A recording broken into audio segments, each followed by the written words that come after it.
Now, when communism collapsed in Europe exactly 25 years ago, the EU understood that it had to support the countries in the East on their path towards democracy and market economy. And after some initial hesitation, the EU decided that the best option for the support would be to promise membership to these countries. And in 1993, the EU formulated at the summit in Copenhagen its criteria for the accession of new countries. These are the famous Copenhagen criteria which underlie the enlargement process. And the first of these criteria is political reform. The EU wants institutions that can sustain democracy, the rule of law, there is respect for human rights and the protection of minorities. The second criteria is a functioning market economy that can withstand the pressures of competition from the EU market. And the third criteria is the acceptance of the EU legislation and the ability to implement this legislation.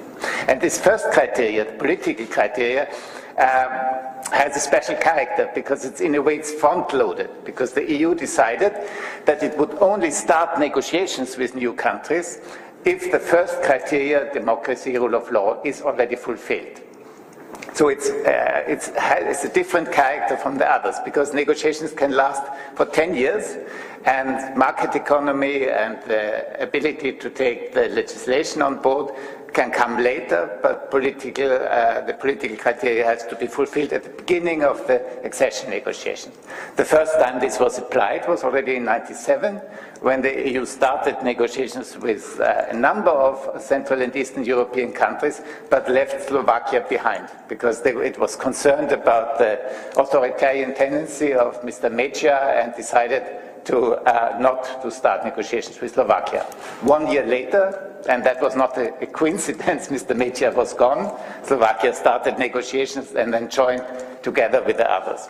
And this already shows that conditionality is the key concept in the enlargement process. So the EU is prepared to adjust the speed of the accession process to the progress of reforms. Now, this sounds almost neo-colonialist, but it really isn't. It's true that it's a very one-sided process. All the homework is done by one side, and basically the rules are dictated by the other side. And every year you have a report by the Commission in the autumn where the progress on the various criteria is assessed, sometimes very critical, and then the country usually has to take this advice on board, otherwise it will not move forward. But it is not neo-colonialist, because ultimately the objective is very emancipatory, because the point of the whole exercise is the membership of this country on an equal basis in the European Union. So at the end of the process, there is a big achievement to which these countries really aspire. I think altogether, from today's perspective, the enlargement, the big enlargement, it's called the Big Bang enlargement in 2004, when 8 post-communist countries and Malta and Cyprus joined, is considered a huge success.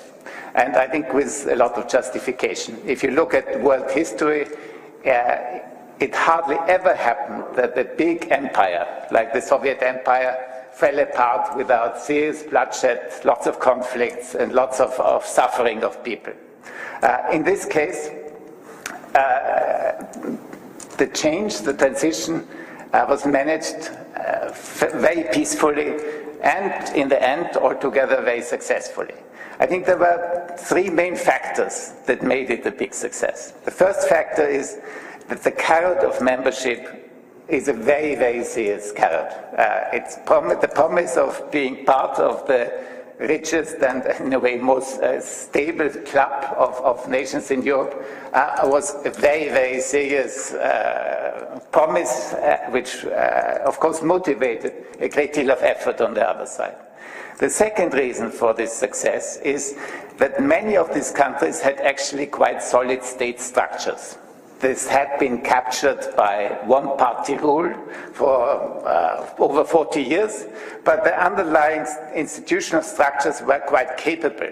And they were able to adjust to the new challenges quite successfully. And the third factor, and I think it's almost the most important one, is that you had a huge cross-party consensus on the need to move towards the European Union. If you look back over these 15 years until these countries actually became members of the European Union, governments were thrown out in just about every election because the population was very frustrated, angry and annoyed about the speed of reforms, the kind of cost of the loss of the security of the old system. So the people were angry and threw out every government. But the new government that came in pursued exactly the same policies based on the advice from Brussels. Because the consensus was across from the post-communist parties to the liberal parties to the more nationalist parties, everybody agreed on these objectives. And this continuity and discipline which came from this process assured the final success. Now, I don't want to paint a too rosy picture. I think communism left rather harsh legacy. It destroyed much of the fabric, social fabric of these societies, and some of these wounds will take generations to heal. But altogether, it definitely was a huge success. Now, the second part of this Eastern European enlargement, Romania and Bulgaria, was less happy and I must say less successful. Many people believe that these countries were not sufficiently prepared. They continue to have big issues with governance, corruption, etc. So there is a widespread impression in Europe that maybe accession came too early for these countries. And shortly afterwards, of course, somehow the political support for enlargement plummeted in the European Union. And the main factor for this was, of course, the economic crisis. When the house is burning, it's not a good time to add another roof to it, was the base to put it very simply. And the majority of the European population today is against further enlargement. And the President Juncker, the new President of the Commission, has taken this on board, and he said, during the next 5 years, there will be no further accessions. Very negative message to the countries that are still waiting to move in this direction. But of course, the enlargement process as such is not stopped. There are currently 8 countries who have the promise of accession of the EU. There is Turkey, where the negotiations are essentially deadlocked. There is Iceland, which has frozen the enlargement process from its side. And then there are the 6 Balkan countries, and that's where most of the focus of the work is right now. The Balkans have been promised accession in 2003 at the summit in Thessaloniki. But the process is very, very slow and very complicated. One country has made it so far. Croatia joined last year, in 2013. The EU is negotiating with 2 countries, with Serbia and Montenegro, and all the other countries are still further behind in the process. Why is it so complicated and difficult? Because the special factors that made it such a success in Central Europe are not there. State structures are much weaker. You know, these countries have the old same legacy of the decentralized Ottoman empire that you have in the Arab world, some of them at least, so far less capable of institutions. Then you don't have the same kind of consensus on the EU. Everybody's paying lip service because it continues to be very popular in the population, but you have rent-seeking elites that are very ambivalent of really joining the European Union and not committed to genuine reforms. And the third factor is you had the legacy of conflict. So you continue to have big tensions between various states. You have still not fully resolved status issues such as Kosovo. You have very dysfunctional structures in Bosnia-Herzegovina. So big handicaps on the way to Europe. Still, I would say, altogether, I remain optimistic for these countries because basically there is no alternative. These countries are now an enclave within the European Union. Wherever they turn and look, there is the EU. They're already integrated in terms of trade, more than 60% in the EU, and they see no really alternative to eventually joining the European integration. And the EU, for its part, is so invested in these countries and so exposed to trouble coming from them that it also will continue on the way to enlargement. I think with luck, Serbia and Montenegro might join in 2020, 2021. The other countries maybe 5-10 years later, but eventually I think all of the countries that really want to join will eventually become members of the European Union. Finally, another group of countries that has been long neglected but is now receiving a lot more attention. These are the countries of the Eastern Partnership, Belarus, Ukraine, Moldova, Georgia, Armenia and Azerbaijan. These countries have an offer which is based, the Eastern Partnership was launched in 2008, but it's based on the European Neighbourhood Policy, which was launched in 2004, and also applies, of course, to the South. This offer is rather similar. The idea is to support democracy, rule of law, political reforms, to support the economic development and an overall stable environment, but there is, and the instruments and methods are also very similar to the enlargement process. There are the annual reports, there are action plans with reforms, there is the conditionality. In 2011 it was formulated, the more for more. The more a country is doing in the reform area, the more support will it receive from the European Union.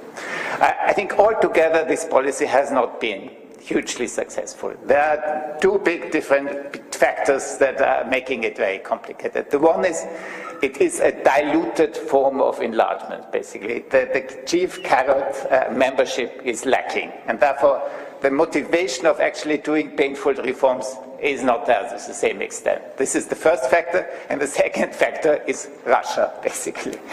Different from Central Europe, the EU is not the only show in town. And the EU's position has been that if these countries reform and develop economically, this is not directed against anyone, certainly not against Russia. Moscow should also benefit from a positive development of these countries. But Mr. Putin sees this very differently. He sees it in terms of a zero-sum game, that every step that these countries do towards the European Union makes the zone of influence that he wants to establish in the region weaker. And therefore he, from the beginning, very much fought against the Eastern Partnership and tried to make it as difficult as possible. So far the record is not very good, frankly. Belarus was an authoritarian regime at the beginning. It's subject to EU sanctions. Nothing much has changed. Azerbaijan is a fairly authoritarian regime. It has a lot of oil wealth. Its geopolitical orientation is elsewhere. It is not hugely interested in the EU offer. Armenia is sort of in between. It would like to be more European, but is very dependent in terms of security on Russia, which limits its potential of moving in this direction. So there are basically two success stories, and that is Moldova and Georgia, countries that are Western-oriented on the reform course and benefit from the offer of the EU. And the most interesting question is, of course, the Ukraine. Now, Mr. Yanukovych was a very corrupt and fairly authoritarian ruler, but he was interested in the EU offer as a counterbalancing move to Russian pressure. So when the EU negotiated the association agreement, Mr. Yanukovych seemed quite interested in signing it. And when the EU said, well, we need certain judicial reforms, you have to release Madame Tymoshenko, who was in prison, he seemed to be ready to move in this direction. But then Mr. Putin put trade sanctions on the Ukraine. He's threatened to raise the energy prices. Eventually the pressure was such that Mr. Yanukovych caved in and said he's abandoning the hope of signing the agreement. So this looked like game, set and match for Mr. Putin. But of course, he had underestimated the soft power of the European Union, because a major part of the Ukrainian population much preferred the European path towards modernization than Mr. Putin's offer. So you had the Maidan movement, mass movement for several months. It kept on the pressure, and eventually waving the blue EU flag, it brought down the Yanukovych government. Well, this was not part of the EU game plan, definitely not. The EU is everybody who knows anything about the EU knows this. It's totally incapable of launching any kind of mass movement of that sort.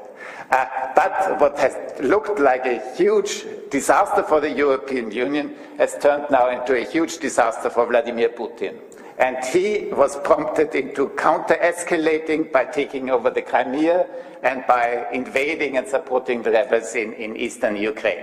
And that has changed the picture enormously. Most of all, in terms of supporting Ukraine, it has upped the ante.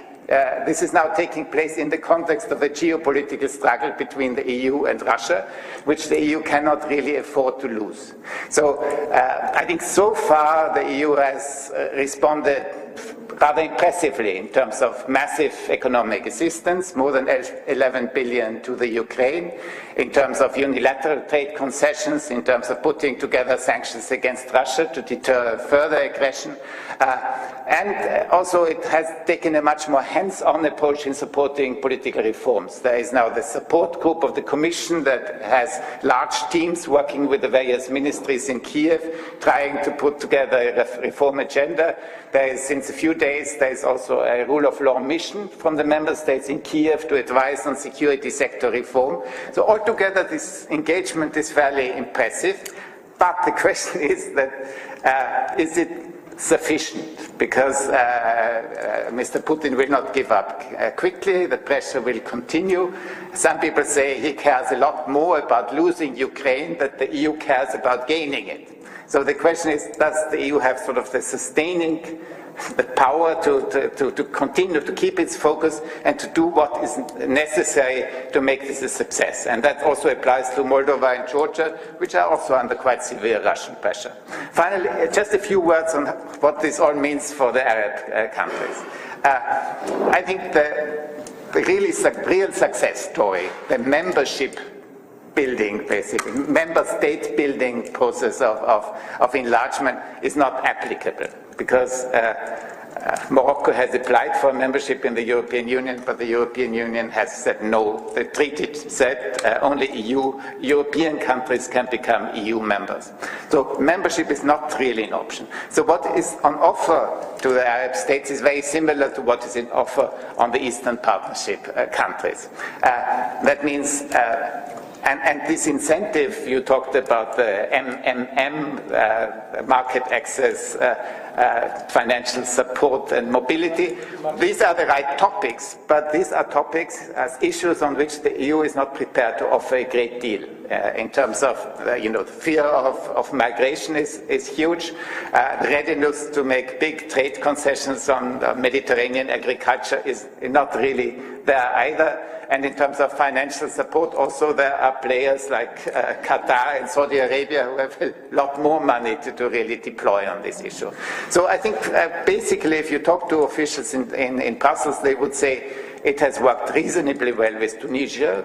I think we can say Morocco is doing also, is benefiting from this offer. Otherwise the record is quite unsatisfactory. By and large, the EU has been a bystander throughout the Arab Spring and the following developments. It did not have policies, it did not have an approach that really counted, that is really relevant. So Mr. Juncker has given Mr. Hahn, who is a new commissioner working on this issue, instructions to reform the neighborhood policy to make it more relevant. So this will be a process that lasts at least a year. So if you have good ideas on how the EU can get its act together and become a more relevant player in this region, now is the time to go to Brussels and explain. Thank you.